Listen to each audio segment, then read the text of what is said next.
Hello class, my name is Newton, and for my global foodways video, I will be preparing a roasted apple stuffed duck, also known as anatra arrosto, and a mozzarella style cheese. So I bought several ducks from which is an online specialty food store that specializes in Asian products. They have products that originate in China, India, and Japan, and other countries as well. According to a class reading, the author Carolyn states that food systems also include human systems. Each product that I got from Lucky's went through a food supply chain before reaching the shelves, which includes processing and distribution. I chose the Italian food way because I like eating Italian food. Roasted duck is a traditional meal eaten in Italy to honor the patron saint of cooks, Saint Lawrence. The first recipe that I will be presenting is roasted apple stuffed duck. The very first step is to dry the duck. The apples that I will be using were from a Lucky supermarket, and the herbs were just from my backyard.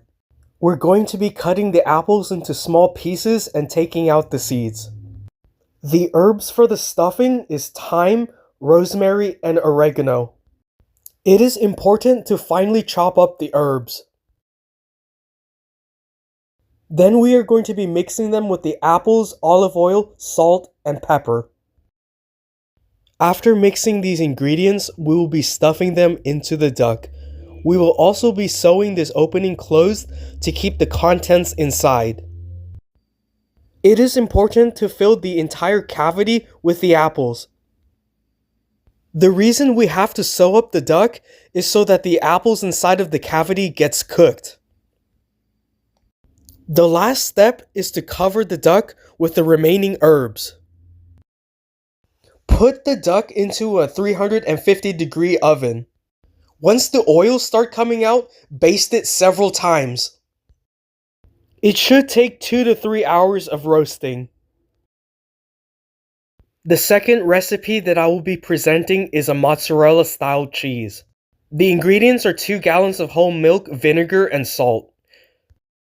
You need approximately 1 cup of white distilled vinegar. Boil the 2 gallons of whole milk for around 30 minutes on low to medium heat. The milk will start to foam, which is a good sign. It is important to not let the milk on the bottom of the pot burn.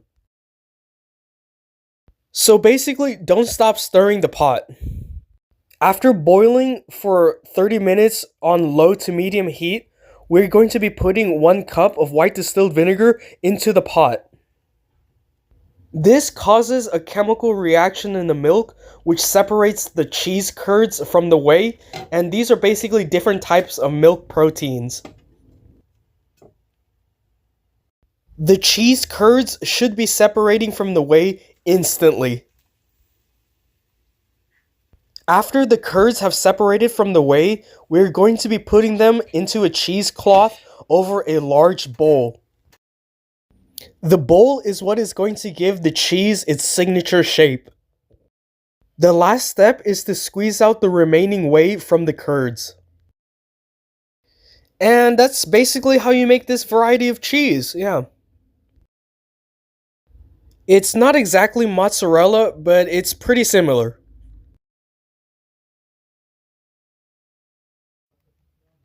According to a class reading by the authors Colville and Esquivel, colonialism often brings foods and diets to the colonial land.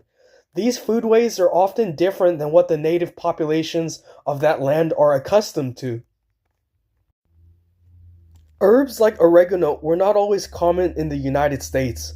After World War II, American veterans brought back herbs from Italy, such as oregano. In the decade after World War II, sales of oregano skyrocketed and became an important part of American cuisine. The foods that we get at grocery stores are easy to obtain through globalization. These foods have become available to us through many processes of food supply chains. Many of our foods travel a great distance before reaching our tables.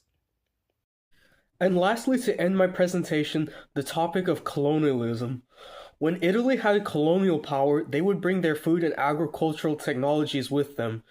In some areas that Italy held, such as those in North Africa, they brought food cultural habits such as pasta, farming technology, and other foodways.